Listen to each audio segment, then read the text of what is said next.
자, 하나님이 사용하신 이승만. 자, 마귀의 세계, 하나님의 세계, 인간은 그 가운데에 있고 무엇을 선택하느냐, 이게 중요한 거다. 이걸 잊으면 안 돼. 모든 이 대화 가운데, 이것 가운데 하나님의 세계, 마귀의 세계, 승원이 안녕. 요게 인식하면서 들어야 된다. 이거를 잘 이해를 하고 우리 학생들은 무엇을 선택할 것이냐. 그래서 전사님 저번에 얘기했지. 이승만과 김일성에 대해서. 이승만은 불신자의 가정에서 태어났고 김일성은 믿는 집안에서 태어났는데 끝의 지점에는 정반대였다. 자, 그래서 저번주에 이야기한 것처럼 이제 한성 과목 생활에 대해서 저번주에 쭉 이야기했고, 이승만은 이제 근대화를 하려고 이 나라를 자유민주주의 국가로 만들려고 이렇게 했지만 나중에 이제 고종 폐위에 가담한 거에 이게 연루되어서 체포되고 수감되었는데 거기서 이제 그대로 또 선교사들의 도움을 받아서 풀려나면 좋은데 그게 아니고 자기 힘으로 이제 감옥을 탈출하려고 시도하다가 다시 잡혀서 사형수의 신세가 되고 그 한성 감옥에서 신약 성경을 보면서 예수님을 만나는 체험을 하게 돼. 그러면서 이제 기도하는 게 첫 번째 기도 제목이 뭐였냐면 하나님 이 나라를 구원해 주시고 내 영혼을 구원해 달라고 이 나라를 구원해 달라고 그렇게 기도를 하게 되고 그러면서 이제 하나님을 만나고 선교사들의 도움을 통해서 사형수였던 이승만이 무기징역수로 그 다음에 형량이 계속 줄어들면서 이렇게 나중에는 감옥에서 나오는 이제 일이 벌어지게 돼. 그래서 그 감옥에서 있는 동안 이승만은 엄청난 독서와 번역, 저술 이런 것들을 하게 되고 그리고 이제 다른 사람들을 가르치고 그 중에 러일 전쟁이 일어나고 이제 그 뭐 신영한사전도 뭐 만들게 되고 근데 다 만들지 못하고 이러면서 요렇게 생활을 감옥 안에서 하게 된다. 이제 이렇게 대략 이렇게 이야기했었고 자 감옥에서 그래서 이승만이 글을 쓰게 돼. 이 감옥에서 열심히 이제 이승만이 글을 막 쓰게 되는데 원래 감옥 안에서 죄수가 글을 쓴다는 거는 안 되는 거야. 이 불법행위인데 이승만은 종이에다가 이제 열심히 신문 기사를 글을 쓰고 그걸 돌돌돌 이렇게 말아. 그 다음에 돌돌돌 마른 다음에 손에 들어가게끔 딱 접어서 갖고 있다가 밖에서 신문 관계자가 오면 몰래 글을 넘기는데 어떻게 넘기느냐? 악수하는 척하면서 그 글을 넘기는 거야. 여기 신문 이 기사를 손에 넣었다가 악수하는 척하면서 상대방에게 넘기는 거야. 그리고 상대방 신문 관계자는 그걸 받아서 밖에 가서 펼쳐서 그거를 그대로 옮겨 적고 그래서 이승만의 이런 글들이 감옥 밖에서 사람들이 읽히게 돼. 그래서 이 이승만이 쓴 글들이 국민들에게 백성들에게 엄청난 영향을 끼치게 돼. 감옥 안에 있었지만 집필 활동을 계속하면서 이승만의 이 갖고 있던 생각들, 근대화의 생각들, 기독교에 대한 이 생각들을 계속해서 밖에 있는 국민들에게 나타내게 되고 이 국민들이 이승만의 글들을 통해서 많은 영향을 받게 돼. 그래서 이승만의 글들의 이제 그 내용 중에 천하의 이 모든 이 근본은 농업이 아니라 상업이다. 지금으로 말하면 무역이다. 그때 당시에는 이제 농업이 위주였어. 그리고 우리나라가 5천년 동안 농업을 이어온 나라였고. 근데 이승만이 됐든 우리나라의 이제 이 천하 근본은 상업이다. 상업이 뭐냐면 지금의 무역. 그래서 무역을 하려면 우리나라에 큰 배를 만들고 고속도로를 뚫어야 된다. 왜냐면 어느 지역에서 물건을 생산을 했는데 그거를 빠르게 이동하려면 고속도로가 필요하고 고속도로로 그거를 이동해서 큰 배를 만들어서 다른 나라에 수출할 수 있는 요런 상업의 무역의 근간을 닦아야 된다. 그래서 이 이승만은 나라가 이렇게 근대화해야 되고 변화해야 된다. 이걸 계속해서 백성들을 깨우는 거야. 그러면서 이제 이승만의 글들을 읽으면서 전 세계 시대가 이렇게 흐름이 변하고 있구나. 이렇게 인식을 했고, 그리고 이승만은 전 국민을 교육을 시켜야 된다. 그때 문맹률이 굉장히 높았어. 거의 99%, 98% 뭐 이런 수준이었는데 거의 대부분의 국민들이 글을 읽지를 못했어. 그래서 계속해서 전 국민을 교육을 통해서 이 문맹률을 높여야 된다.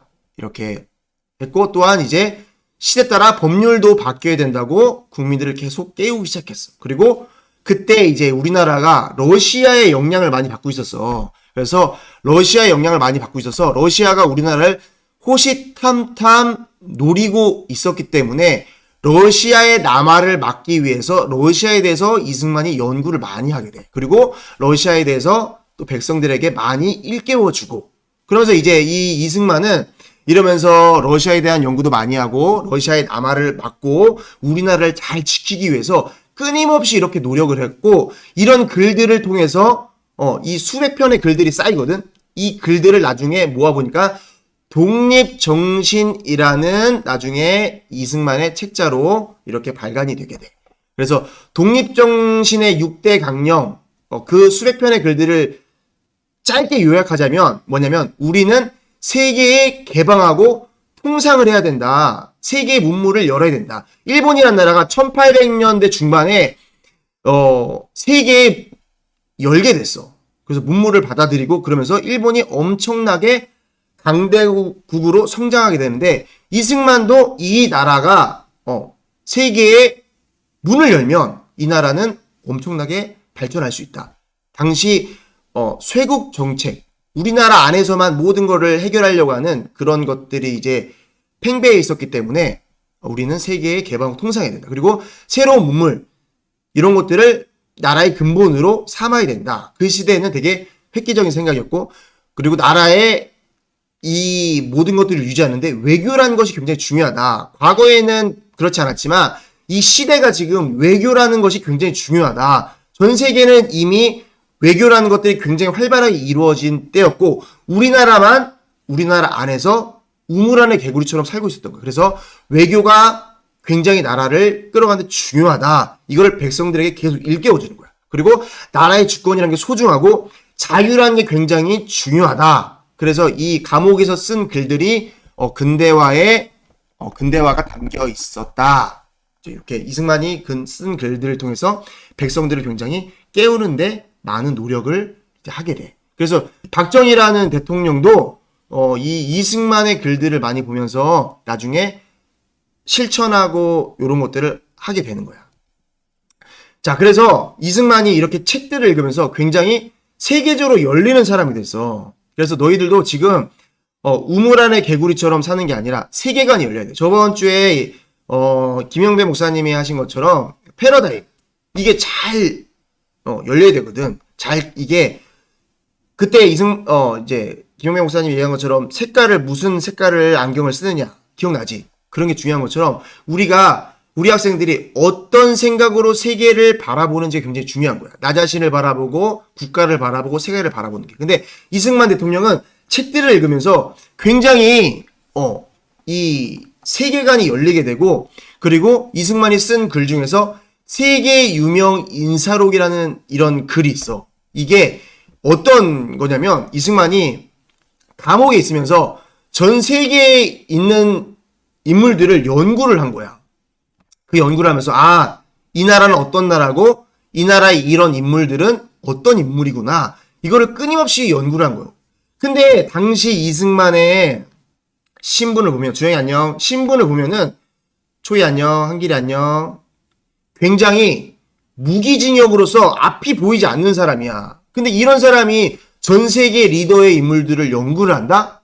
이게 말이 안 되는 거잖아. 그런데 이승만은 분명히 하나님이 자기를 쓰실 것을 믿었고, 그리고 내가 이 감옥에서 이렇게 허송세월을 한 게 아니라 이 선교사들이 넣어준 이 600권의 책들을 가지고 세계의 중요 인물들과 세계관을 잘 열어서 나중에 하나님이 쓰실 때를 잘 대비를 하는 거야. 그러니까 너희가 지금 중학교 시절에 나를 잘 만들어 놓는 게 되게 중요한 거야. 공부 잘하고 못하고 이것도 중요하지만 이 생각이 열려야 돼.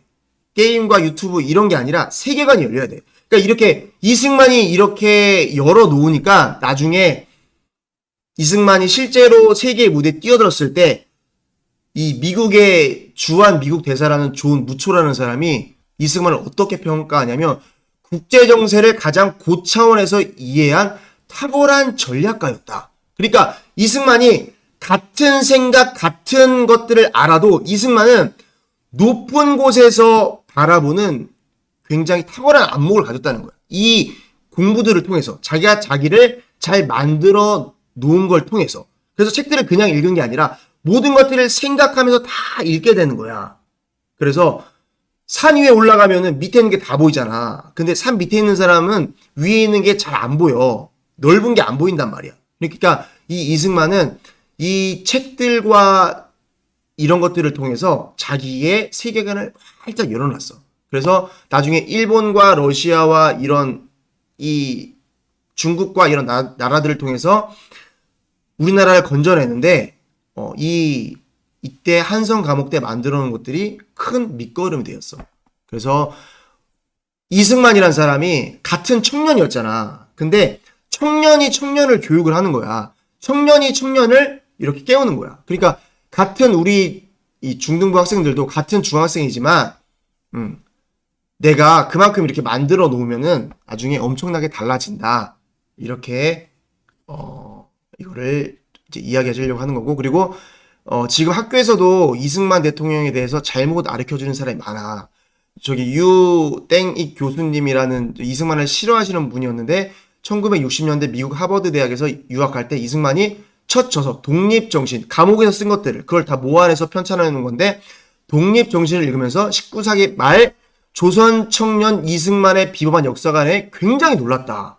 그때 이 100몇 년 전에 이런 생각을 할 수 있다는 것이 굉장히 놀라웠다. 그래서 이 이승만은 준비된 인물이었고 자기를 준비시킨 인물이었다. 하나님이 준비를 시키셨지만 자기가 그렇게 몸부림치면서 준비를 한 인물이었다. 그러니까 하나님이 택했어도 자기가 노력을 하지 않으면 이거는 말짱 꽝이 되는 거야. 그러니까 자기의 노력도 굉장히 중요하다는 거야.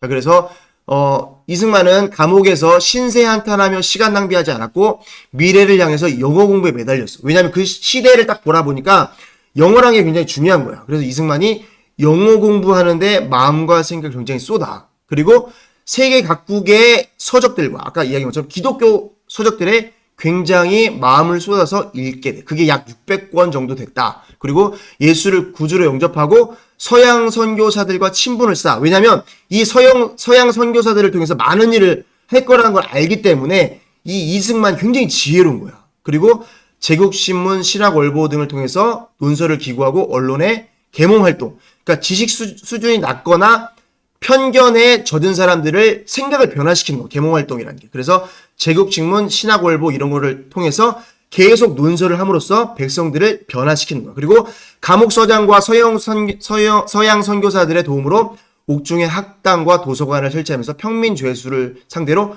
계몽운동을 벌여. 그러니까 이승만은 쉬질 않았어. 감옥에 있었지만 그렇게 어려운 상황이었지만 쉬지를 않았어. 계속 뭔가 하나님의 뜻대로 만들어져 가려고 몸부림을 치는 거야. 그리고 투옥 중인 국사범, 정치범을 이야기하는 거거든. 이들을 상대로 기독교 전도 활동을 하는 거야. 계속 전도를 하는 거야. 그러니까 하나님의 뜻이 어디에 있나, 하나님의 생각이 어디에 있나, 이승만은 끊임없이 노력하는 사람이었다. 하나님의 뜻대로 만들어지려고. 그리고 국민들을 깨우려고 여러 가지 책을 번역해. 자기만 알고 있는 게 아니라 글만 쓰는 게 아니라 여러 가지 좋은 책들을 번역해서 이렇게 백성들이 읽을 수 있도록 계속 하는 거야. 그리고 이제 마음이 답답할 때는 시까지 지고. 그러니까 이렇게 이승만 대통령은 감옥에서 신세한탄하며 시간 낭비하지 않았다는 거. 우리 친구들도 가정이 이래요, 형편이 이래요, 환경이 이래요. 그게 중요한 게 아니고 진짜 내가 형편보다도 내가 어떠한 환경에 있든지 나를 어떻게 만들어 가느냐에 따라서 굉장히 중요한 거예요. 그래서 이승만 대통령은 이런 감옥 활동을 통해서 20대 후반에 이승만이 어느새 민족의 앞날을 끌고 갈 수 있는 이런 사람으로 만들어지게 돼. 그래서 잘 봐봐. 시간을 주어져도 활용 못하는 나. 저렇게 옥중에서도 자유롭지 않은 여러 가지 환경 속에서도 자기를 만들어간 이승만 대통령에 대해서 잘 너희가 나랑 비교해보면 굉장히 좋을 것 같아. 그래서 절망하라는 게 아니고 나를 잘 만들어 가자. 이런 거야. 그래서 이승만은 목적이 분명한 인생을 살았다. 나라를 깨워야 된다. 기독교를 바탕으로 한 나라를 건국해야 된다. 백성을 계속 일깨워야 된다. 그래서 이 중동정기, 주복문답, 만국사략, 아까 이야기한 것처럼 이런 책들을 계속해서 번역을 하면서 백성들에게 읽히게 했어. 중동정기는 국제관계사를 다룬 것이고, 주복문답은 기독교를 다룬 것이고, 만국사략은 세계사를 다룬 것이야. 기초적인 이 모든 것들을 백성들이 알아야 된다. 과거처럼 모르고 어리석게 사는 게 아니라 세계가 어떻게 돌아가는지, 우리가 얼마나 우물하는 개구리처럼 살았는지 백성을 일깨워서 이 나라를 잘 사는 나라로, 하나님의 뜻대로 사는 나라로 만들기 위해서 이렇게 이승만은 끊임없이 노력했다. 하나님의 뜻을 이루기 위해서 쓰임받기 위해서 몸부림쳤다. 이런 거야. 근데 이승만이 그렇게 이제 열심히 노력하고 하나님의 뜻대로 살려고 하는 가운데 1902년 콜레라가 조선을 강타하게 돼. 그러니까 지금 이제 코로나19랑 이제 비슷하지만 코로나19보다도 더 이렇게 치사율이 높은, 걸리면 이제 죽는 사람이 이제 높은 거야. 그래서 그때 당시 조선에 23,000명이 콜레라로 죽게 돼. 그러니까 조선 이 서울 시내에 많은 사람들이 죽어 나자빠지는 거야. 근데 이제 한성 감옥은 얼마나 더 심했겠어. 당시 한성 감옥이 어땠냐면 0.23평. 선생님 저번에도 이야기했는데 0.23평이면 한 이만큼 돼. 그러니까 엉덩이를 대고 발을 대고 이렇게 몸을 구부려서 겨우 앉아있을 정도. 그리고 잘 씻을 수도 없잖아. 그리고 몸에 냄새도 나고 거기가 온통 막 그런 냄새들이 나고, 그리고 먹는 것도 시원치가 않잖아. 그러니까 이게 온통 막 냄새가 코를 찌르는 거야. 근데 콜레라에 감염까지 됐잖아. 그러니까 콜레라에 감염되면 어떤 현상이 벌어지냐면 근육경련, 고열, 구토, 설사 이런 것들이 일어나고, 콜레라에 감염돼서 죽은 사람들이 나오잖아. 그러면 그 사람들이 죽어서 시체가, 그 사람이 죽을 때 온몸에 있는 물 같은 게 나오고, 그리고 몸에서 사람이 죽는 줄 알고 이 벌레들이 다 기어 나온대. 그 얼마나 징그러워. 그리고 막 냄새도 나고. 그러니까 이게 도저히 견딜 수가 없는 거지. 얘다만 씻고 와야지. 잘 씻어야 돼. 그렇지. 이렇게 콜레라에 감염돼서 사람들이 죽어나가고 근육경련, 그러니까 살을 맞대고 있는데 고열과 이게 막 느껴지는 거야. 근육경련. 구토하고 막 옆에 있는 사람이 구토한다고 생각해봐. 설사한다고 생각해봐. 그 좁은 감방에서 얼마나 견딜 수가 없겠어. 그러니까 이 도저히 살 수 없는 곳에서 이승만이 이렇게 살아갔었다. 그래서 만약에 이렇게 하다 콜레라가 옆에 있는 사람 죽잖아. 그러면 간수들이 가끔씩 하루에 한 차례씩 순찰을 도는데 문을 딱 열어보고 사람이 힘이 없어. 그리고 거의 실신한 상태야. 그러면 발을 빵 쳐버려. 그러면 악 하면 살아있는 거잖아. 아, 살아있네. 그리고 나가. 근데 발을 뻥 차는데도 아무런 인기척이 없어. 그럼 끌고 나가서 불에 태워버리는 거야. 그래서 이렇게 많은 사람들이 죽어나갔는데, 만약에 간수가 1시에 이렇게 순찰을 돌았어. 근데 내 옆에 있는 사람이 1시 10분에 죽었어. 그러면 그 시체랑 거의 24시간을 같이 있는 거야, 시체랑. 그러니까 이게 이승만이 아무런 소망도 없고 살 수도 없고 그 가운데서 공부를 하고 굉장히 힘든 상황이었다 이거지. 은하 안녕, 예지 안녕. 그래서 지옥 같은 한성 감옥이었는데 하루에 17명씩 죽어나가고 거의 60명이 나중에 합해보니까 죽어나갔어. 그리고 거기는 애기 엄마도 죽어나가고, 애기가 살아있는데 애기 엄마도 죽어나가고, 애기 혼자 남고, 그러면서 이승만이 사람이 죽어나갈 때마다 얼마나 괴로웠겠어. 눈앞에서 사람들이 다 죽어나가니까. 그래서 신학월보란 아까 거기에 이제 기사를 썼는데 뭐라고 썼냐면 작년 가을에 콜레라가 옥중에 들어와 4, 5일 만에 60명을 끌어내려 심할 때는 17명 목숨이 끌려나갈세. 죽는 자와 호흡을 상통하며 그 수족과 몸을 만져 시신과 함께 섞여 지냈으나 홀로 무사히 넘기고 이런 기회를 당하여 복음 말씀을 가르침에 기쁨을 이기지 못하니라. 그러니까 이승만이 그 사람들이 하루에는 심할 때는 17명씩 목숨이 끌려나가는데 이승만 대통령이 그렇게 복음 말씀을 가르치니까 마음에 기쁨을 이기지 못하는 거야. 사람이 죽어나가면 나도 언제 죽을지 모른다. 이렇게 너무 힘든 마음 가운데 있어야 되는데 오히려 복음을 전하니까 기쁨을 이기지 못하더라.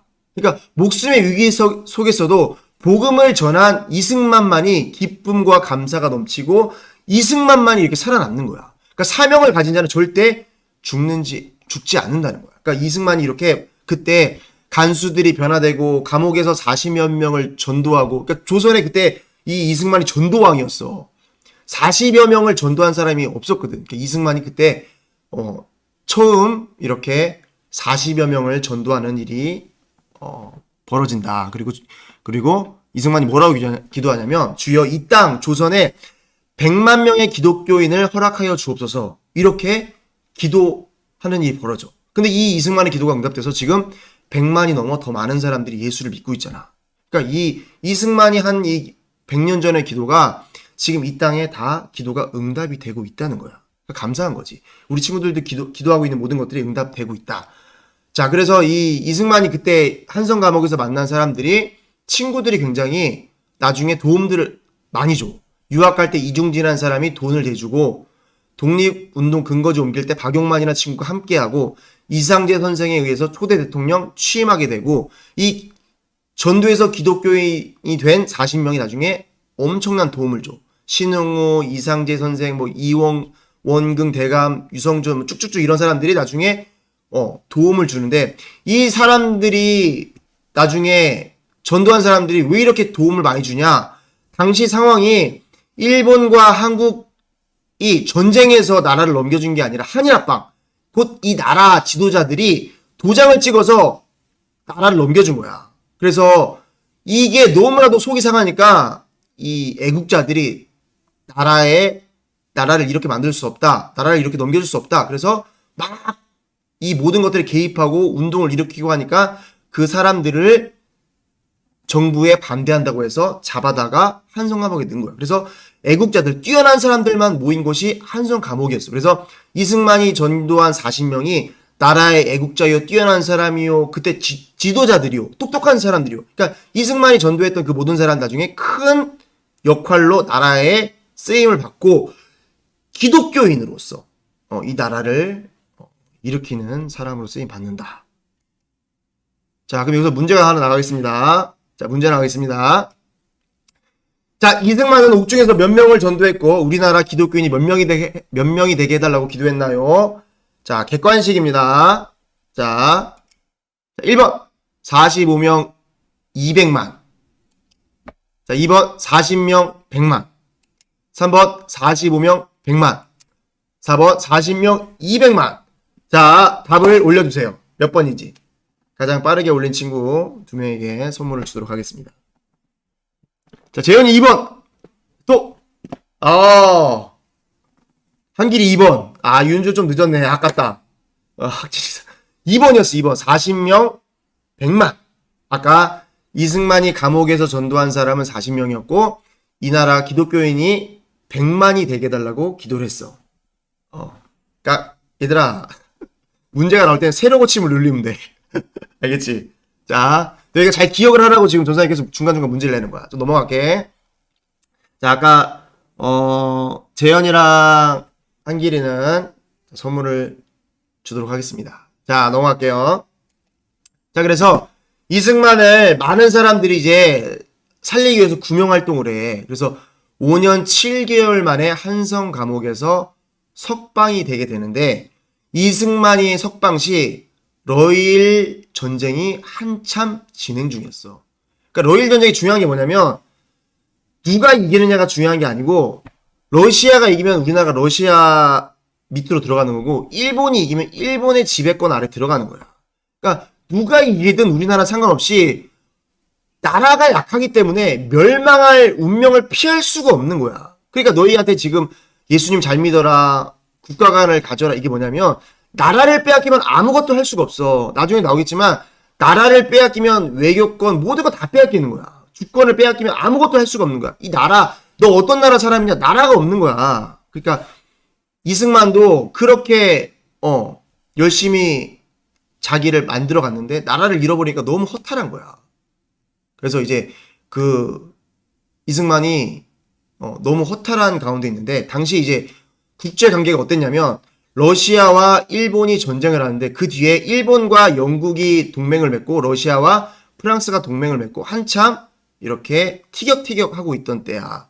그래서 이제 당시 조선 정부가 이걸 보니까 누가 이기든지 조선을 지켜줄 수 있는 건 지금 미국밖에 없다. 그래서 미국에 특사를 보내게 돼. 그러니까 조선 정부는 당시 미국의 도움을 이제 받는다기보다는 지푸라기라도 잡고 싶은 거야. 그래서 조정의 실력자, 그때 이제 고종 황제가 민영환 대감이랑 한규설 대감한테 물어봐. 누가 제일 적합하겠냐? 누가 제일 좋겠냐? 그러니까 민영환 대감이랑 한규설 대감이 조선 팔도의 영화면 이승만입니다. 저 이승만 똑똑한 사람입니다.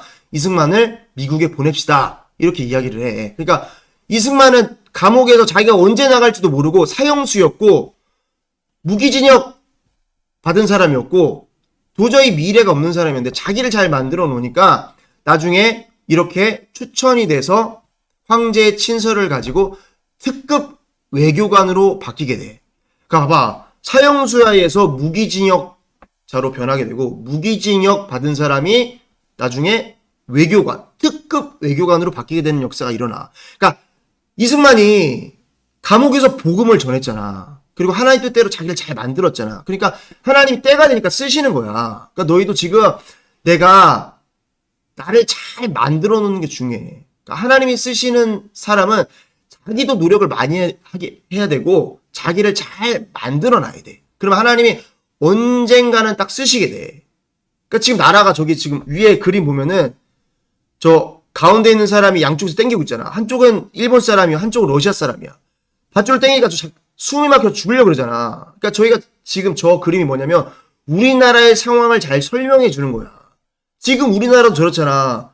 일본과 북한과 중국과 이 사이에서 얼마나 지금 우리나라가 이렇게 난감한 상황에 이르렀어. 그렇지? 그러니까 우리나라가 강해져야 돼. 강대국이 돼야 돼. 그래서 너희를 지금 이렇게 강대국을 만들려면 우리 중학생들이 깨어 있어야 되고 세계관이 열려야 되고 패러다임이 잘 가치관이 잘 만들어져야 돼. 알겠지? 그래서 이승만이 저 보면은 가족들과 미국 가기 전에 찍은 사진인데 특급 외교관 신분으로 변화가 돼서 저렇게 출발을 한다. 그래서 이 이승만이 굉장히 꼼꼼한 사람이었어. 돌아올 때까지 나중에 일기를 계속 작성하게 돼.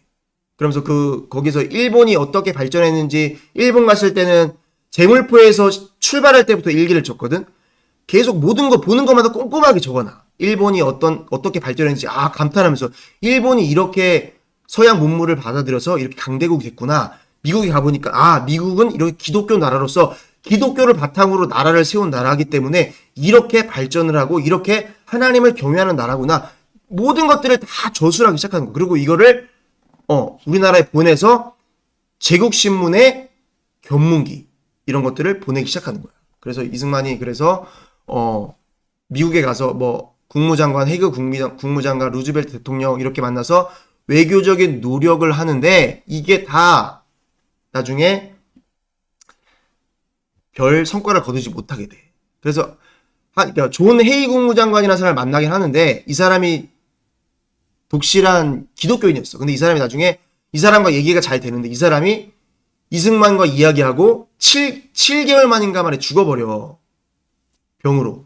그래서 모든 게 다 물거품이 돼. 그래서 이승만이 어쨌든 루즈벨트 대통령을 만나긴 하는데 그 모든 게 다 무산이 돼. 그리고 루즈벨트 대통령이 뭐라고 하냐면 적에게 주먹질 한번 못하는 나라는 하나님도 돕지 못한다. 이렇게 나라 취급도 안 하는 미국 대통령을 만나는 거야. 그러니까 이 이승만이 아, 약한 나라가 이렇게 슬픈 거구나. 약한 나라가 이렇게 참 비참한 거구나. 그래서 이승만은 단기적으로는 안 되겠다. 어차피 이 이승만이 외교관으로 왔지만 안 될 거를 예상하고 있었어.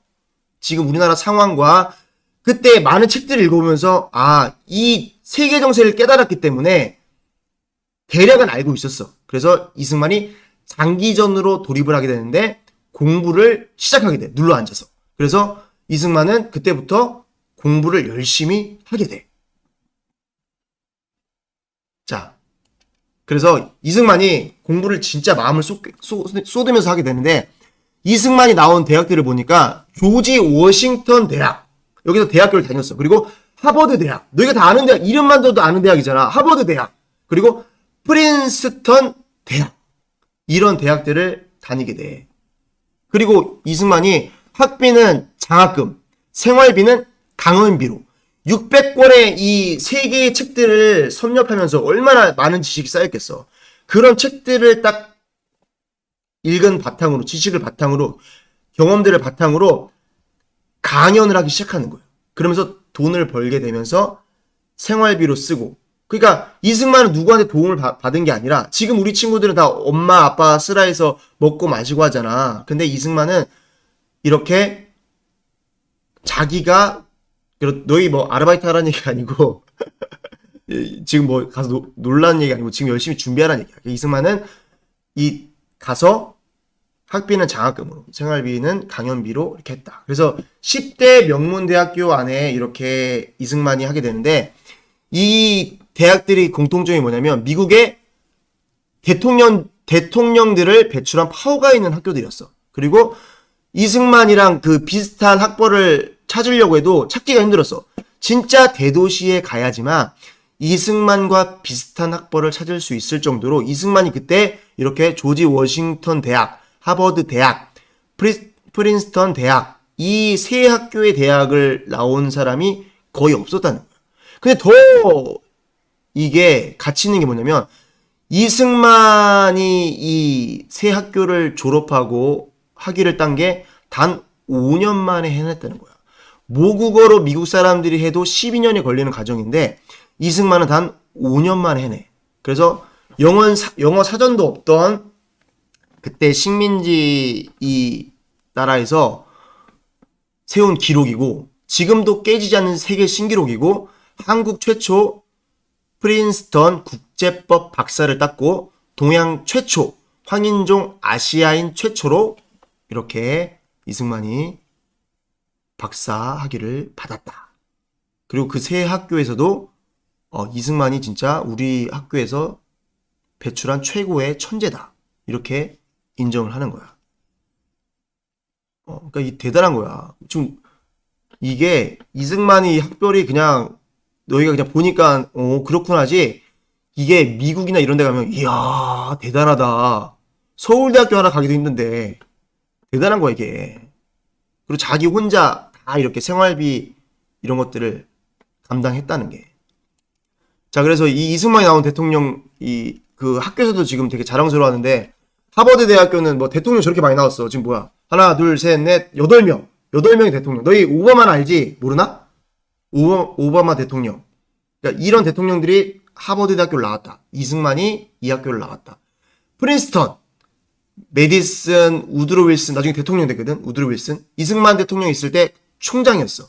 우드로 윌슨 저기가. 그래서 이렇게 이승만 대통령이 이런 대학교를 나왔다. 이게 하나님이 다 공부를 시키도록 다 이렇게 다 열어주신 거야. 나중에 이승만 대통령이 엄청난 이 한국과 미국 사이에서 엄청난 일들을 하기 때문에. 그래서 저 밑에 있는 사진은 이승만 대통령이 잘 안 보이지? 이승만 대통령 방이야. 그때 공부하던 방. 그래서 그냥 참고하라고 올려준 거야. 자, 이것이 다 하나님의 은혜였다. 자, 그래서 이승만이 조국을 지키기 위해 열심히 공부했는데 조선이 멸망을 하잖아. 그래서 아까 이승만은 일기들을 많이 썼다 그랬잖아. 그래서 이승만 일기장에 침통한 심정을 기록한 것들이 이제 나와. 조국을 지키기 위해 공부했는데 학위 받고 나니까 더 이상 나의 조국은 나의 나라가 아니었다. 일본인의 나라로 전락해 버렸다. 그래서 이승만이 되게 침통해하는 이런 게 나와. 그러니까 나라를 그만큼 사랑한 거지.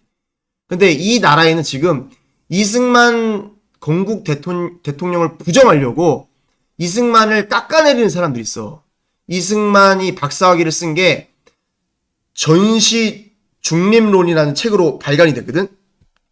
그러니까 이 책들을 되게 막 욕하는 사람들도 많고, 그러니까 학교에서 잘못 가르치고 이승만에 대해서 이런 세력들이 많아. 잘못된 사상을 가진 선생님들도 많고. 그래서 이승만을 어떻게 오해하게 학생들 가르치냐면, 그리고 이야기하냐면, 함량 미달이었다. 이승만 대통령은 유학 가서 공부한 성적이 형편없었다. 근데 실제로 이승만이 이렇게 못 받은 성적도 있었어. 왜냐면 사람이 완벽하지 않기 때문에. 근데 나중에 다른 걸로 대체를 하거든. 근데 그걸 이제 공부한 성적이 다 형편이 없었다. 이렇게 다 깎아내려버리는 거야. 그리고 표절해서 쓴 박사 논문이었다. 근데 이 박사학위가 얼마나 뛰어나면 미국 측의 평가를 보면 뭐라고 나오냐면 이승만의 논문이 미국 명문대학 프린스턴 대학에서 단행본으로 출판했다. 왜? 너무 탁월하고 너무 잘 썼기 때문에, 너무 중요하기 때문에. 그러니까 저기 보면은 윌슨 대통령이라는 사람 나중에 자기가 이 연설을 할 때 이승만의 전시 중립론이라는 이 박사학위를 나중에 인용하게 돼.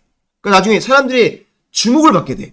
야, 저 어디 붙어 있는지도 모르는 나라, 그 나라에서 온 사람이 박사학위를 받고 쓴 글을 미국 대통령이 인용을 한다. 이거 엄청난 사건이야. 아무것도 아닌 것 같지만 그때 미국은 최강대국인데 최강대국의 대통령이 일개 아무런 보잘것없는 나라의 박사학위를 받은 학자의 글을 인용해서 사용한다. 이건 진짜 사람들이 우와, 저 사람 누구야? 누군데 미국 대통령이 저 글을 인용을 해? 독재자. 전사님 나중에 그거 다 이야기해줄게. 독재자가 아니야, 이승만은. 자, 나중에 다 이야기를 해줄게. 다 잘못된 사상을 가진 선생님들이 가르쳐서 그렇다. 그래서 미국 사회가 주목을 하게 돼. 그리고 법학계의 평가를 보니까 이승만이 그때 이 전시 중립론이란 걸 쓸 당시에는 영어가 우리나라의 사람들에게 이렇게 대중적으로 된 시대가 아니기 때문에 이건 엄청난 가치가 있는 거다. 영어의 홍수 시대에 살고 있는 지금도 이걸 쓰기 어려운데 그 당시에 영어의 원시 시대라는 그런 시대라고 이야기할 수 있는 그때 대단한 성취였다. 이렇게 평가를 하는 거야. 그리고 국제법 백과사전이란 97년에 쓴 이런 이제 미국에 이게 있는데, 그리고 미국 외교사 사전이 있는데 요 뉴트럴리티라는 항목을 비교해봤더니 1910년에 쓴 이승만의 논문이 97년에 쓴 최근에 쓴 이 글들보다 더 상세하고 그때 지금 사전보다 그때 이승만이 쓴 것이 더 탁월하다. 이 정도로 굉장히 탁월할 정도로 이승만이 이런 글들을 썼다는 거야. 그러니까 굉장한 자부심이 느껴지는 거야. 야, 우리나라 건국 대통령이 이렇게 대단한 사람이었다. 하나님 쓰시는 사람이었다. 근데 저 김구를 중심으로 이 나라를 생각하는 사람들은 이승만을 깎아내려야지만 되는 거기 때문에 자꾸 이승만을 독재자다, 이승만을 형편없는 사람이다, 함량 미달이다, 박사 논문은 표절에 쓴 거다, 이렇게 깎아내리는 거야. 자, 그럼 문제가 나가겠습니다. 자, 주관식이야. 이승만이 박사 논문 제목은 무엇이었으며 연설 시 누가 박사 논문을 인용했나요? 자, 적어보세요. 두 가지야, 답. 이승만은 박사 논문 제목은 무엇이었으며 연설 시 누가 박사 논문을 인용했나요? 자, 빠르게 적어주세요. 자, 우리 친구들 빠르게 적어주세요.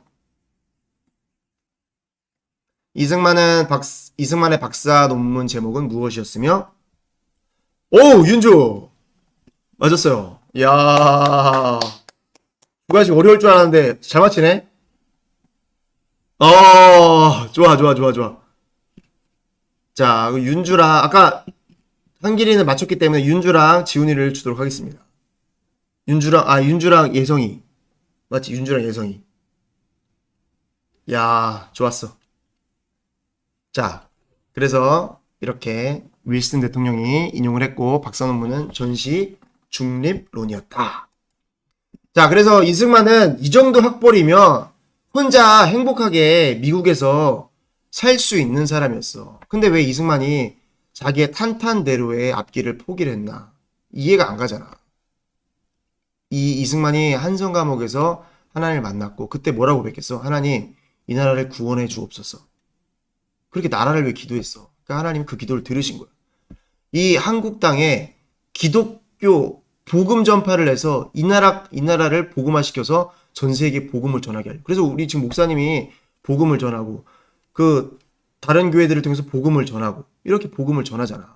그러니까 이 이승만이 나라를 잘 이렇게 근간을 딱 만들어 놨기 때문에 하나님이 이승만을 쓰셔서 이승만 대통령을 쓰셔서 만들어 놨기 때문에 그 기초 위에 복음을 전할 수 있는 거야. 그러니까 하나님의 뜻을 위해 살면 하나님이 책임지죠. 마태복음 6장 33절 있잖아. 너희는 먼저 그의 나라와 그의 의를 구하라. 그러면 이 모든 것을 너에게 더하시리라. 그러니까 이승만은 잃어버린 조국을 찾으려고 이렇게 몸부림을 치는데 그게 다 하나님 뜻이었다. 하나님이 전 세계에 복음을 전할 한국의 미래를 보셨다. 이거야. 그래서 이승만은 그 험난한 길을 가기 시작하는 거야. 너희도 예수님을 먼저 믿은 게 감사한 게 뭐냐면 이 복음을 전파하고 예수 믿지 않는 사람들에게 복음을 전하는 게 굉장히 중요한 거야. 그러니까 우리 학생들이 그렇게 쓰려고 하나님이 지금 부르시는 거야. 공부를 시키시는 거고 세계관을 열어주시려고 하는 거고. 그래서 그때 독립운동가로 이승만이 뛰어들기 시작했다. 명예도 돈도 되지 않는 이것들을 하나님 나라와 그 의를 위해서.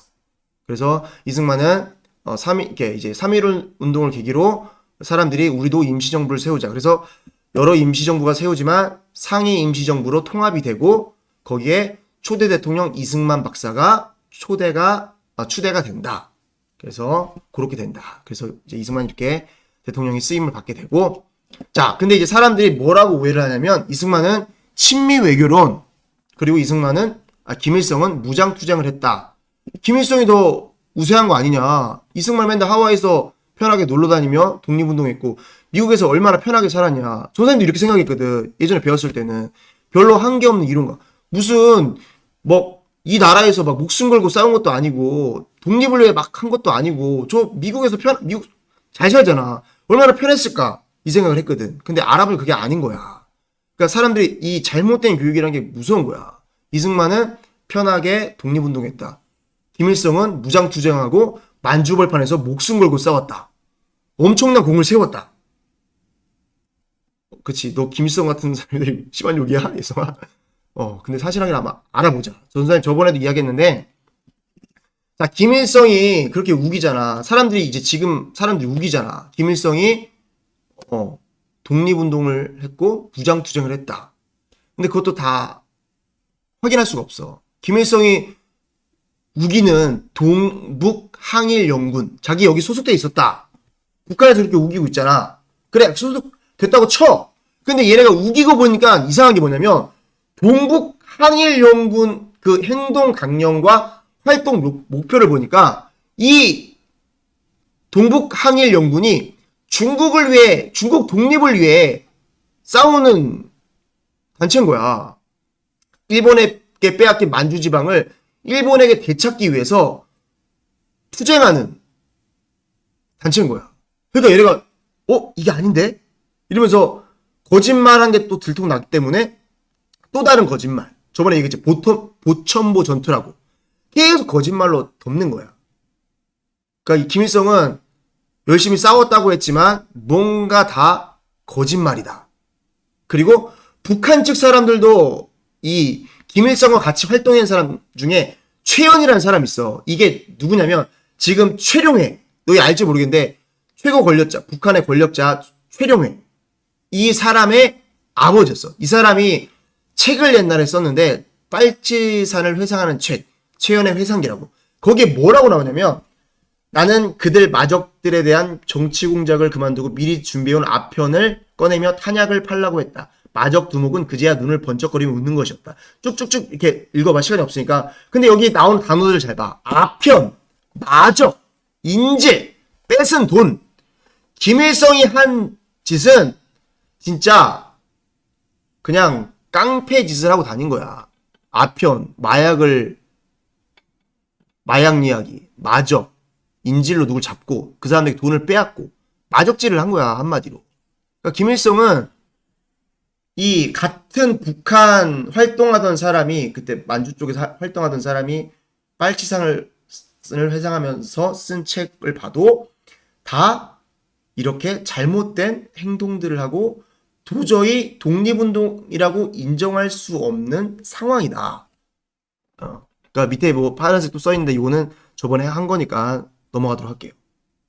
자, 그래서 이 남한의 간첩 남로당 박갑동이라는 사람이 있는데, 이 사람도 김일성 패는 저 깡패 집단이다 이렇게 같은 편인데도, 김일성 패는 국내에서 시민 생활에 경험이 없으니 인민대중과 혈연적 정신적 연결이 없다. 그들은 조국을 모르고 일찍이 만주 땅으로 넘어갔거나 출세한 자들이다. 그들은 먹고 살기 위해서 땀을 흘리고 노동을 하지 않고 떼를 지어다니며 약탈, 살인, 아편 장사까지 하고 다니던 자들이다. 그들은 그런 짓을 자랑삼아 항일 유격 투쟁이라 하나 우리가 하는 항일 독립 투쟁과는 전혀 다른 것이다. 같은 편도 이렇게 이야기한다니까.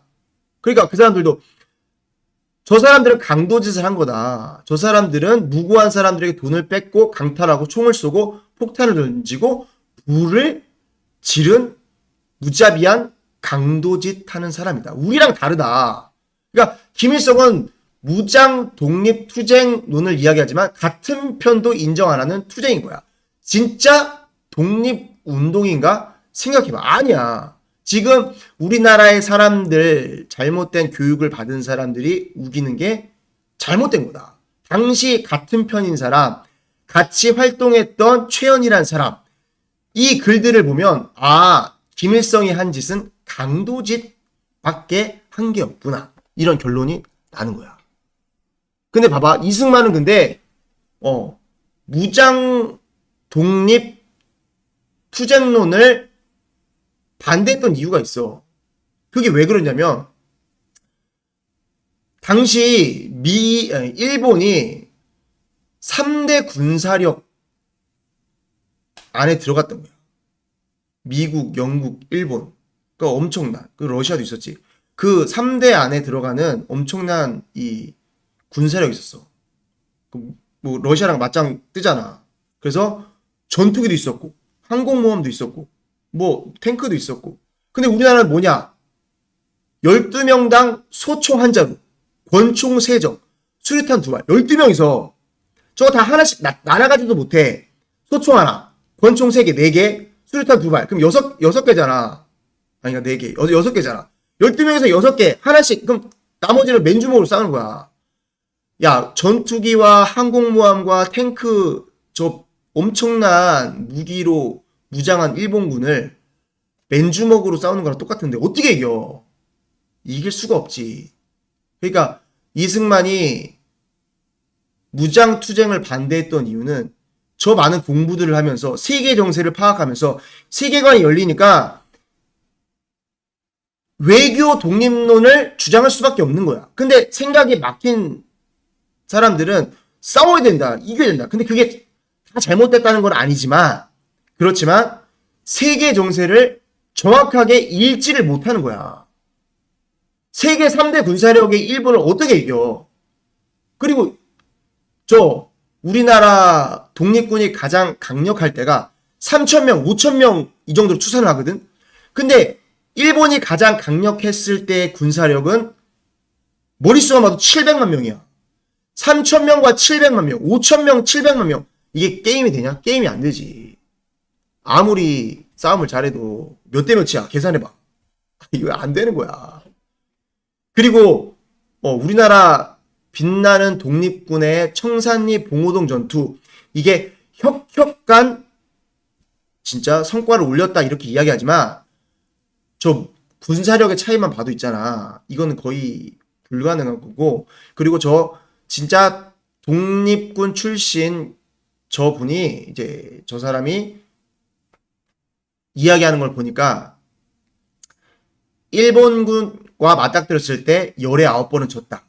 살아있는 사람의 증언이야. 어쩌다 한번 이긴 경우도 일본군 서너 명 정도 사살하면 대전과로 여겼다.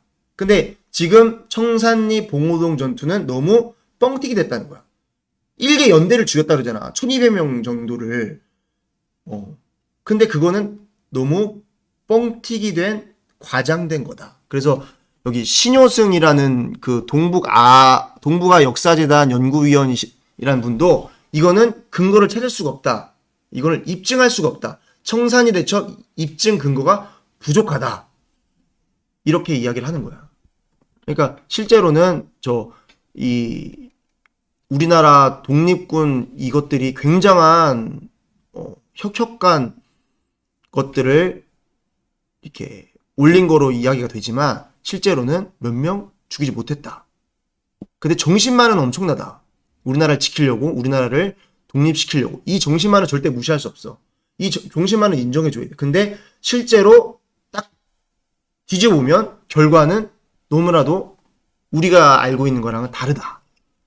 이걸 이야기를 하는 거야. 그러니까 우리나라는 군사력으로는 도저히 그냥 무장 투쟁으로는 이길 수 없다. 이걸 이야기하는 거야. 알겠지? 무장 투쟁으로는 도저히 저 일본을 어찌할 수가 없다. 근데 이제 결론이 이제 무장 독립 투쟁은 불가능하다. 이렇게 이승만이 내리는데 또 한 가지 이유가 뭐냐면 그때 청산리 전투 이게 이제 벌어지고 나서 밑에 그분이 이제 증언을 했잖아. 일본군 3-4명 죽인 게 엄청난 혁혁관 이런 거였다. 이렇게 얘기를 하잖아. 근데 그때 간도사변이라는 게 벌어지는데 뭐냐면 청산리 전투에서 뭐 죽였다. 몇 명 죽였다. 전투에서 죽였다. 이러면은 일본 사람들이 이제 화가 나서 청산리 전투로 인해 조선 백성들에게 보복을 감행하기 시작하는 거. 저 옆에 사진 봐봐. 이 사람들이 다 저렇게 죽어 나가는 거야. 청산리 전투나 다른 전투에서 일본군을 죽이면 그 보복을 조선 백성들에게, 아무 무고한 백성들에게, 저 백성들이 청산리 전투한 저 사람 도왔잖아. 그리고 여기 숨어 있을 수도 있다. 그래서 애매한 억울한 조선 백성들을 저렇게 죽이고 보복을 감행을 하는 거야. 그래서 그때 간도에 이주했던 조선 백성들의 집 3,500채를 불태우고 그리고 얼마나 많은 사람들을 죽였는지 확인이 안 되지만 추측하기로는 3,693명, 4,000명 정도 살해당했다. 학교도 41개가 불타고 교회도 16곳이 불탔다. 그리고 수많은 여인들이 강간당하고 시체가 불태워지는 일들이 벌어진다. 그러니까 일본 사람들이 말하는 게 뭐냐면 만약 일본 사람이 한 명 사살당한다. 그럼 우리는 조선 백성 100명을 죽인다. 이런 일들이 벌어지는 거야. 그러니까 죽일 때도 얼마나 잔인하게 죽였냐면 일본 사람들이 조선 사람들 잡아다가 이 사격 훈련한다고 사람을 나무에 묶어놓고 사격 훈련을 하는 거야. 그래 죽이는 거야. 낄낄대면서 서로 사격 훈련을 하는 거야. 사람 묶어놓고. 누가 더 잘 맞추나. 그리고 사람들을 총알로 죽이도 아까우니까 작두 있잖아. 작두 같은 걸로 사람들을 저렇게 눕혀놓고 저 가운데 사진 있잖아. 저게 작두로 죽이는 거야. 작두를 한번 쑥 내리면 사람 목이 잘리는 거야. 저렇게 많은 사람들을 진짜 짐승처럼 저렇게 죽이는 거야. 그러니까 청산리 전투, 저런 전투가 벌어질 때마다 무고한 백성들이 저렇게 죽어나가니까 이승만 이거 안 된다. 이거 안 돼. 이렇게 해서 독립을 한다고 한들 일본 사람 하나 죽이면 조선 사람 100명 죽어나가는데 백성이 나중에 다 없어질 거 아니야. 우리나라 통째로 백성들이 없어질 거 아니냐. 그럼 독립하면 무슨 의미가 있냐. 우리나라 사람 다 죽는데 한 사람이라도 더 살아서 독립을 맛보도록 해야 하는 것이 우리의 책무요, 나의 책무가 아니냐. 독립운동 하는 사람 책무가 아니야. 그래서 무장 독립투쟁이 아니라 외교 독립투쟁을 주장하는 거다. 외교적인 방법으로 해야 되는 거다. 이렇게 이야기하는 거야. 진짜 그때 잔인한 일들이 벌어진 게 뭐냐면 하나만 더 이야기해 줄게. 그 일본 사람들이 저 칼 저거 해놨잖아. 저 칼은 아닌데 이 조그만 칼 갖다가 갓난 어린아기를 위에 한 사람이 던져. 그러면 그 옆에 있는 사람이 그 칼로 그 아이를 받는 거야. 그럼 아이가 푹 찔리잖아. 그래서 장난치면서 이렇게 죽이는 거야. 이렇게 잔인하게 죽이는 거야. 왜? 자기네 일본군을 저런 전투로 해서 죽였기 때문에 너희도 이렇게 당해봐라. 이게 얼마나 잔인한 거야. 그러니까 이승만이 이건 안 돼. 무장 독립투쟁은 안 돼. 정신만은 인정해. 맞아. 나라를 독립하고 나라를 살릴 그런 생각만은 인정해. 근데 이 방법은 안 돼. 외교 독립투쟁으로 가야 돼. 이렇게 이야기를 하는 거야. 그러니까 되게 지혜로운 거지. 자, 그래서 이승만은 친미 외교를 펼치기 시작해. 그 이유는 뭐냐? 미국만이 오직 우리나라 영토에 대한 야심이 없는 유일한 강대국인 거야. 우리나라를 영토를 빼앗지 않을. 구한말에 그때 우리나라 당시 이승만 대통령이 있을 당시 젊었을 때 당시는 중국이 우리나라를 삼키려고 했어. 그러니까 우리나라가 이렇게 중국이 삼키려고 하니까 일본으로 붙어.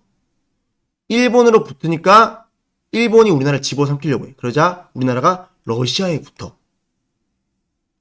그리고 러시아에 붙으니까 러시아도 따뜻한 항구를 얻기 위해서 우리나라를 집어삼키려고 하는 거야. 그러니까 우리나라는 의지할 데가 없는 거야. 중국, 일본, 러시아 이 나라들에게 우리나라에 대한 영토에 대한 욕심이 있기 때문에 어떤 나라로부터도 도움을 받을 수가 없는 거예요. 왜? 그 나라로부터 도움을 받으면 그 나라의 식민지가 되기 때문에. 그래서 일본, 중국, 러시아는 우리나라의 영토적 야심이 있다. 그래서 미국만이 우리나라를 도와줄 수 있다. 미국만이 3대 강국을 물리칠 수 있는 강국이다. 그래서 우리나라가 미국에게 도움을 받아야 된다는 강한 생각이 이승만에게 있었어. 그래서 친미 외교를 주장하기 시작해. 친미 외교. 그래서 이승만이 외쳤던 게 코리아 완충 지대론이라는 것을 주장을 해. 그리고 미국은 기독교 국가, 자유민주주의 국가였기 때문에 이걸 더 좀 이따 다시 또 이야기할게. 자, 그래서 코리아 완충 지대론이라는 걸 주장을 하는데 이게 무슨 말이냐? 자, 문제 나갑니다. 자, 이승만은 친미 외교를 펼치며 미국에 외쳤던 주장은 무엇인가? 8글자입니다. 땡땡땡땡땡땡땡땡땡. 자, 맞춰보세요. 이승만이 친미 외교를 펼치며 미국에 외쳤던 주장은 무엇인가요? 8글자입니다. 선생님 방금 얘기했어. 오! 맞았어. 유나 맞았어. 코리아 완충지대론. 이야, 맞았어. 코리아 완충지대론이야. 아, 예상이 좀 늦었네. 코리아 완충지대론. 자, 이게 윤주, 그래. 자, 이게 무엇인지 한번, 훈이 좀 늦었다. 자, 무엇인지 한번 설명을, 양 뭐야? 안길이. 자, 설명을 해보도록 하겠습니다. 자, 여기 미국이랑 일본이랑 나오지? 이거에 대해서 한번 설명을 한번 해보겠습니다. 자, 이게 이승만이 감옥에 있을 때부터 하던 생각이야. 그래서 감옥에서부터 이거를 예견을 했어. 그래서 일본이 조선을 차지하는 데서 끝날 것이 아니다. 만주벌판을 향해 나갈 것이고 중국 대륙을 공격할 것이다. 이거를 내다본 거야. 그 한성 감옥에서 이승만이 그 많은 책들을 읽으면서 이것들을 예견을 한 거야. 그래서 마침내는 일본은 태평양을 가로질러 미국을 때려 부수고 한판승을 벌이게 될 것이다. 이렇게 예견을 한 거야. 그러니까 1900년대 감옥에서 이런 놀라운 생각을 가지게 돼.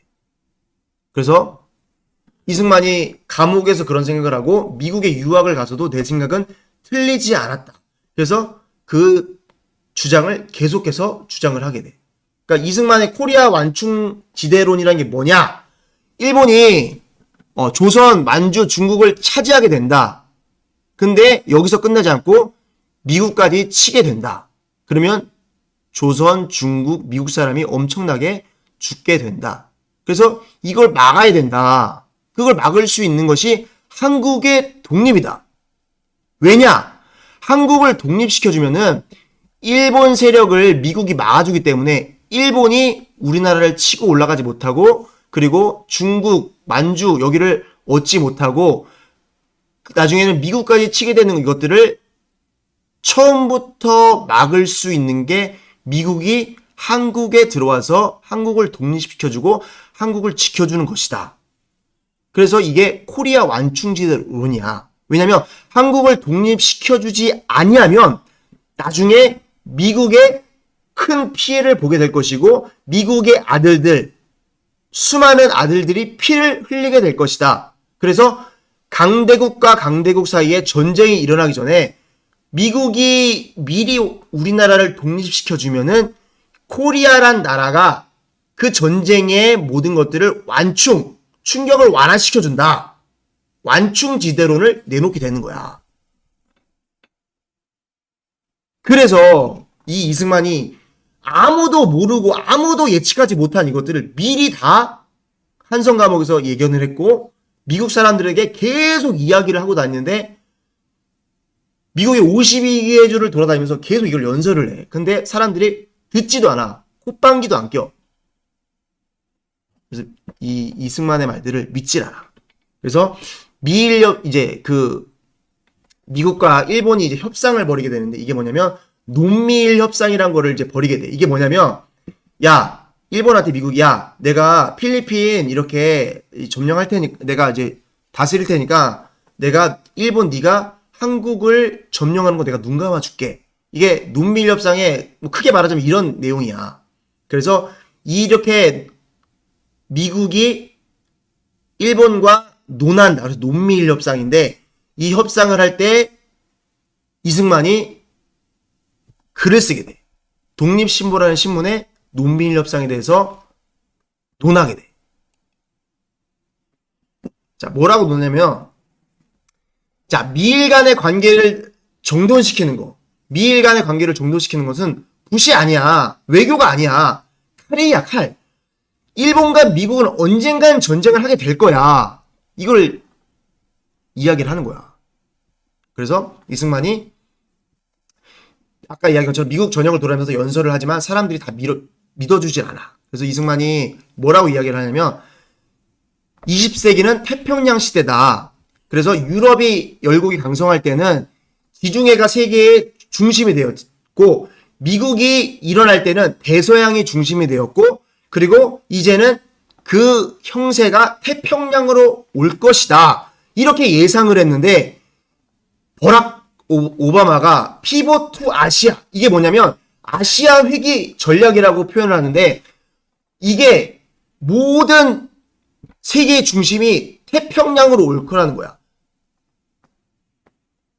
그거를 이제 오바마가 나중에 피벗 투 아시아라고 이제 이야기를 하는데 이승만이 100년 전에 쓴 글들이 다 이루어지게 되는 거야. 그러니까 굉장히 통찰력이 있는 거지. 굉장히 시대를 보는 눈이 열린 거지. 세계관이 열리는 거야. 바로 앞에 뭐 먹고 뭐 살까 이렇게 한 게 아니야. 이승만이 아까 그랬잖아. 그 좋은 학벌로 자기가 무엇을 먹을까, 무엇을 마실까 할 수 있지만 세계관이 열려 100년 앞을, 200년 앞을 내다볼 수 있는 엄청난 눈이 열린 사람이었다. 그걸 이제 이야기하려고 하는 거야. 자, 그런데 이승만이 그렇게 이야기를 하고 다니니까 아까 이야기했잖아. 미국 사람들이 도저히 이해가 안 가는 거야. 이승만한테 뭐라고 했냐면 저 늙은 악당, 독립에 미친 노인네, 미국과 일본을 이간질시키는 전쟁광, 엄청난 비난이 쏟아져. 왜 그럴 수밖에 없었냐면 당시 미국에는 친일 분위기가 압도적이었어. 그리고 미국에서는 일본을 아시아의 주인으로 만들자. 그래서 일본 문화가 아시아의 최고다. 이런 것들을 계속해서 미국이 심어주기 시작하는 거야. 전 세계. 영어로 책까지 만들어서 전 세계에 뿌려주고 100에서 500만 부를 사용해서 35년간 홍보를 해주고 또 저 나라의 유도, 검도, 꽃꽂이 이런 것들을 다 또 세계에 또 알리는 일들을 해. 심지어 루즈벨트 대통령, 그때 대통령은 유도에 푹 빠져. 무사도에 푹 빠져. 일본의 문화에 푹 빠져버려. 그래서 필리핀, 아까 가스라 테프트 조약.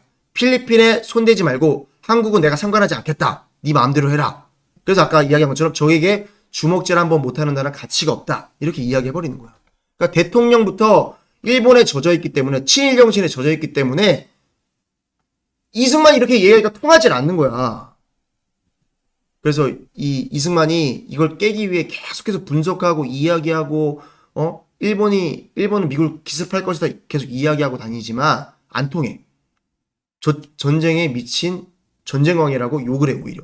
그러니까 이승만이 미국 보고 전쟁하는 게 아니야. 미리 전쟁을 막아야 된다는 거야. 내가 전장에 미친 전쟁왕이 아니야. 일본은 반드시 미국을 칠 거야. 얘기를 해도 안 통해. 근데 이승만이 줄기차게 40여 년 동안 활동을 하면서 이야기를 하니까 이승만의 말이 하나씩 맞아 들어가게 돼. 예견대로. 하나님 주신 이 생각이 열어주신 생각을 통해서 이승만이 이렇게 예견한 모든 것들이 맞아 들어가는 거야. 아무도 예견하지 못했어. 아무도 이거를 받아들이지 않았어. 이승만만이 저 발달한 미국, 저 지식인 미국, 저 똑똑한 미국, 저 미국보다 미국도 알지 못한 이 모든 것들을 이승만은 알고 미국에 이야기를 하는 거야. 근데 미국은 이야기를 받아들이지 않는 거야. 곧 끝나야지, 지훈아. 자, 그래서 1931년 만주사변이 일어나고 한국을 점령한 일본, 만주로 진격하게 되고 이승만의 예견대로 1937년 진짜 중일전쟁이 반발하게 되고 수십만의 중국 인민들이 학살되고 이제 2차 대전의 조짐이 딱 보이게 돼. 그래서 이승만은 모든 걸 접고 이제 하와이에서 워싱턴으로 날아가고 책을 쓰기 시작해. 마지막에 끝났어 이제. 책을 쓰기 시작하는데 워싱턴으로 날아가. 자, 그래서 이승만이 날아가서 재팬 인 사이드 아웃이라는 책을 쓰게 돼. 이제 마지막이야. 이것만 하고 끝낼게요. 이 책을 쓰는데 이 책을 진짜 깜짝 놀랄 만한 책이야. 근데 가난한 이제 독립투사로서 이 돈도 없고 그래서 동물원 옆에 방을 얻어서 이렇게 글을 쓰는데 이게 1941년 6월 뉴욕에서 출판이 돼. 재팬 인사이드 아웃인데 일본 내막기, 우리나라 말로 표현하면 일본의 실상을 밝히는 책이야. 그래서 이게 기독교에 대한 심각한 도전이거든. 그러니까 이것만 간단히 얘기하고 끝낼게. 일본은 전쟁을 일으킬 수밖에 없는 나라다. 일본은 어떤 나라냐면 일본 천황을 섬기는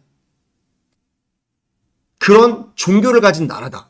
그러니까 저 일본의 어떤 밑바닥에 종교성이 깔려있냐면 천황을 위해 싸우다 죽으면 귀신이 된다는 거야. 일종의 신이 된다는 문화를 가지고 있는 거야. 그러니까 이 일본의 문화는 전쟁하는 문화, 죽이는 문화. 그러니까 이승만이 뭐 살인 귀신, 전쟁 귀신 사로잡힌 일본인들이다. 전쟁을 일으킬 수밖에 없는 나라다. 전 세계에 대한 야욕이 있는 나라다.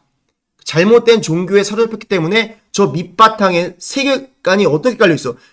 일본 천황을 중심으로 전 세계를 통일해야 된다는 이런 잘못된 사상이 깔려 있는 거야. 종교적인 생각이 깔려 있는 거야. 그렇기 때문에 일본은 미국을 공격할 수밖에 없다. 그래서 카미카제, 자폭 특공대 저게 있는 거야.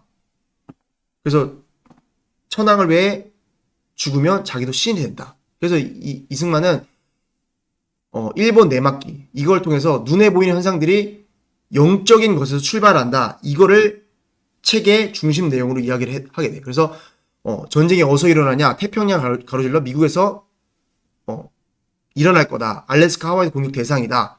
뭐 이런 것들을 쭉 다 이야기를 써놓은 책이 재팬 인사이드 아웃이야. 근데 이게 진짜로 나중에 맞게 돼.